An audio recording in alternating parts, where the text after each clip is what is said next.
স্থানীয় সংবাদ। আসসালামু আলাইকুম। বাংলাদেশ বেতার রাজশাহী স্থানীয় সংবাদ পড়ছি রুকসানা আক্তার লাকি। রাজশাহীতে ৫ দফা দাবিতে আন্দোলনরত ৮ দলীয় জোটের উদ্যোগে আজ দুপুর ২টো থেকে বিভাগীয় সমাবেশ অনুষ্ঠিত হবে। সমাবেশে বিভিন্ন রাজনৈতিক দলের শীর্ষ নেতারা বক্তব্য রাখবেন। সমাবেশে বাংলাদেশ জামায়াতে ইসলামীর নায়েবে আমির ও সাবেক সংসদ সদস্য অধ্যাপক মুজিবুর রহমান, বাংলাদেশ জামায়াতে ইসলামীর সেক্রেটারি জেনারেল অধ্যাপক মিয়া গোলাম পারওয়ার এবং ইসলামী আন্দোলন বাংলাদেশের নায়েবে আমির মাওলানা আব্দুল হক আজাদ বক্তব্য প্রদান করবেন।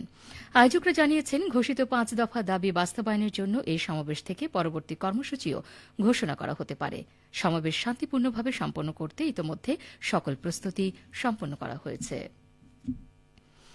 বিচার ব্যবস্থাকে তৃণমূল পর্যায়ে আরও দ্রুত ও জনগণের কাছে সহজলভ্য করতে গ্রাম আদালতকে শক্তিশালী করার আহ্বান জানিয়েছেন স্থানীয় সরকার বিভাগের অতিরিক্ত সচিব ও বাংলাদেশ গ্রাম আদালত সক্রিয়করণ প্রকল্পের পরিচালক সুরাইয়া আক্তার জাহান।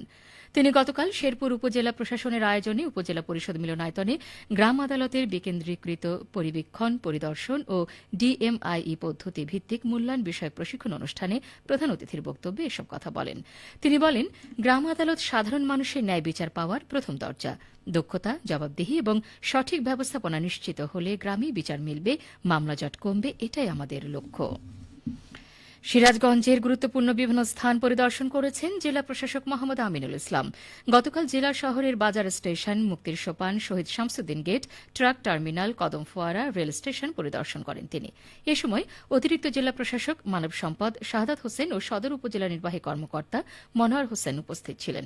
পরিদর্শনকালে জেলা প্রশাসক মোহাম্মদ আমিনুল ইসলাম জনগুরুত্বপূর্ণ স্থানগুলো অপরিচ্ছন্ন থাকা ও যত্রতত্র সিএনজি, অটোরিকশা দাঁড় করিয়ে রাখায় ক্ষোভ প্রকাশ করে রেল স্টেশন, কদম ফোয়ারা, মুক্তির সোপান, জুলাই শহীদ স্মৃতিস্তম্ভ ও শহীদ শামসুদ্দিন গেট সংলগ্ন ডাস্টবিন এলাকা পরিষ্কার পরিচ্ছন্ন রাখতে সংশ্লিষ্টদের নির্দেশনা দেন। পাশাপাশি সিএনজি, অটোরিকশা দাঁড় করানোর জন্য নির্ধারিত স্থান নির্ধারণ, যানজট নিরসন ও মাদকের বিরুদ্ধে নিয়মিত অভিযান পরিচালনা করতে নির্দেশনা প্রদান করেন। দেশের ১/৩ রসুন উৎপন্ন হয় নাটোরে। প্রারম্ভিক এই সময়ে প্রায় ৩০০ হেক্টর জমিতে ইতোমধ্যে রসুন আবাদ করা হয়েছে। রসুন আবাদ কার্যক্রম নিয়ে এখন শুনুন আমাদের নাটোর জেলা সংবাদদাতার একটি প্রতিবেদন। জমিতে চাষ ছাড়াই রসুনের আবাদ কার্যক্রমের উৎপত্তি ৮০-র দশকে নাটোরে। রোপা আমন ধান সংগ্রহের পরে ওই জমিতেই রসুনের কোয়া বুনছেন নাটোরের কৃষকরা। কৃষি সম্প্রসারণ অধিদপ্তর নাটোর জেলা কার্যালয়ের উপপরিচালক মোহাম্মদ হাবিবুল ইসলাম খান জানান, নাটোর জেলায় বিনা চাষী রসুনের একটি উৎকৃষ্ট জায়গা। আমাদের নাটোর যে রসুন উৎপাদন হয় সেটি কিন্তু বাংলাদেশের প্রায় 1/3 রসুন নাটোরে উৎপাদন হয়। এখানে বিনা চাষের যে ইটালি এবং পাটনায় জাতের রসুনটি আবাদ হয়, এটি কৃষকরা কিন্তু খুব যত্ন সহকারে এই মৌসুমে করে।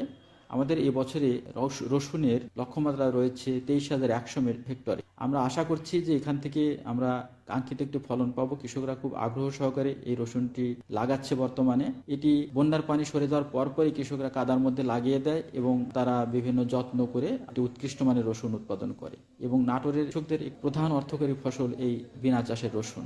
রসুন আবাদ কার্যক্রমে কৃষকদের পাশে থেকে প্রয়োজনীয় সহযোগিতা দিয়ে যাচ্ছে কৃষি বিভাগ। কৃষিবিদ মোহাম্মদ হাবিবুল ইসলাম খান আরও বললেন, বিনা চাষের রসুন আমরা কৃষি বিভাগ আমরা পরামর্শ দিয়ে যাচ্ছি প্রযুক্তিগতভাবে যে এই রসুনটির কিভাবে লাগাবে, কি ধরনের সার ব্যবহার করবে, কিভাবে এর যত্ন নেবে, সেই কাজগুলো কিন্তু আমরা কৃষকদেরকে নিয়মিত পরামর্শ দিয়ে যাচ্ছি। আবাদি জমিতে এখন স্বপ্ন বোনা হচ্ছে নাটোরে।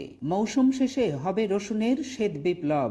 ফরাজি আহমদ রফিক বাবন, নাটোর জেলা সংবাদদাতা, বাংলাদেশ বেতার, রাজশাহী। রসুন আবাদ কার্যক্রম নিয়ে শুনছিলেন আমাদের নাটোর জেলার সংবাদদাতার প্রতিবেদন। খেলার খবর, ফুটবল। তারুণের উৎসব উদযাপন উপলক্ষে নাটোরে আন্তঃ কলেজ ফুটবল প্রতিযোগিতায় বড়াইগ্রাম সরকারি কলেজকে ১-০ গোলে পরাজিত করেছে সিংড়ার Damdama pilot school and college. অপর খেলায় গুরুদাসপুরের নাজিরপুর ডিগ্রি কলেজ একই ব্যবধানে নাটোর অনুষ্ঠিত হয়।